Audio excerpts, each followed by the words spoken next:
My people, come closer. Yes, you with the garri in your hand.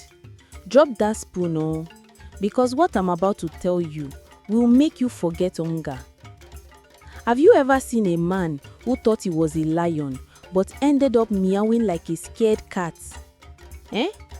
Wait till you hear how this woman turned her husband into a choir boy overnight.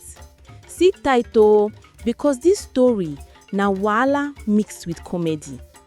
Long ago, in the thirsty village of Umuokoro, there lived a man named Udogwu the Fearless. At least, that's what he called himself. The villagers called him Udogwu the Bitter behind his back.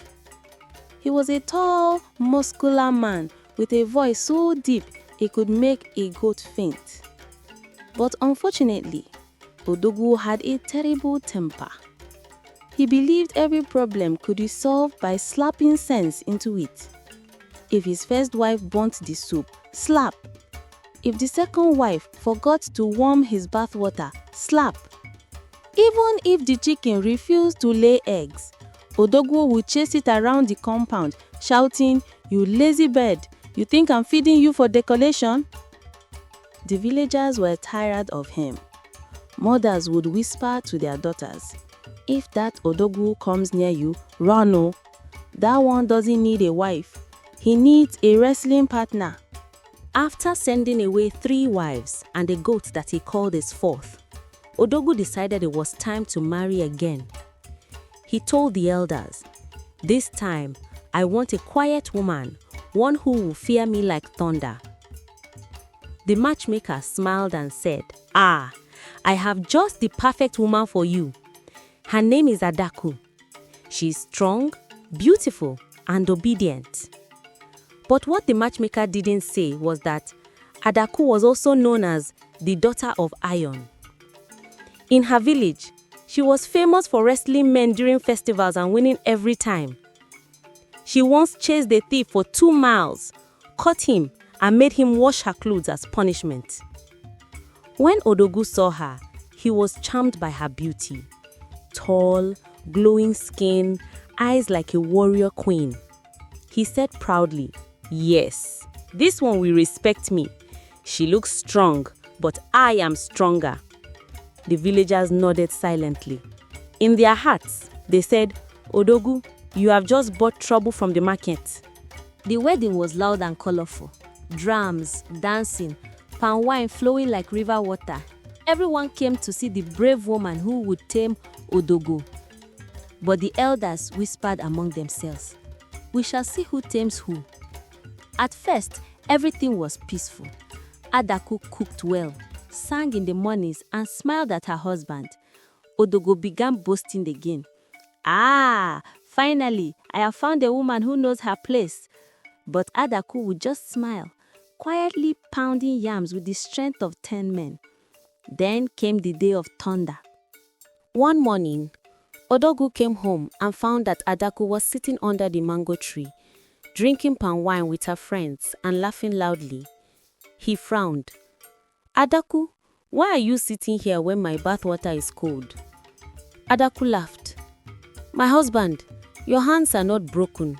You can warm it yourself." Udogwu blinked. He wasn't used to hearing such things. He shouted, "Adaku, you dare talk back to me?"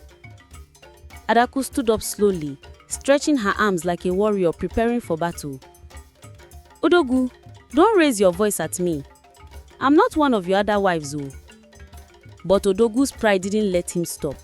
He roared, "I am the man of this house." And before Adaku could say another word, he raised his hand to slap her. But my people, that was the moment the gods pressed the play button on his humiliation. Before Udogwu's hand even landed, Adaku caught it mid-air. The whole compound went silent.